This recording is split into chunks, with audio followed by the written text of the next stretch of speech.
climate change experts from Africa now say that the continent has once again been shortchanged in the conversation about loss and damage at the ongoing climate change conference in Egypt. The experts contend that concrete discourse on the same must materialize in 2024. And as our very own Jamila Mohamed reports from COP27, civil society groups have demonstrated calling for more accountability from developed nations. Take a listen. Delegates to the COP27 arrived at the conference to find a demonstration by several civil society groups calling for climate financing for vulnerable countries suffering from the effects of climate change. Among them is Lindaida Nakpil from Philippines, who is attending her 16th COP meeting. And she, along with others, is disappointed that despite the issue of loss and damage being included in the conference agenda, the clarity on how financing would look like will now be discussed in 2024. That the rich countries are always trying to evade and avoid. They don't like discussing climate finance.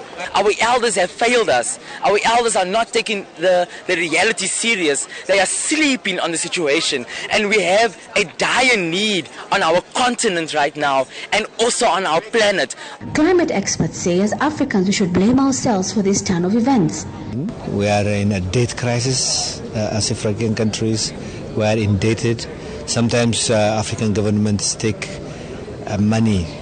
They take loans to pay their debt. We're not that much organized. We don't speak with one word, and they effectively separate us, They give money to one, not the other. Efforts to include discussion on loss and damage and climate financing for poor and developing nations in the agenda for COP started in the 2009 Copenhagen meeting. But since then, subsequent efforts to have the conversation move forward have been futile. So we're not standing in so many spaces for our rights, and we're not shaming them enough. I think that's very much important. We're not shouting to the level that we are suffering. And as the demonstrations continue, experts say that Africans will need to speak in one voice and come up with our own solutions to the crisis that is facing the continent. Jamila Mohamed, Citizen TV in Sharm el Sheikh, Egypt.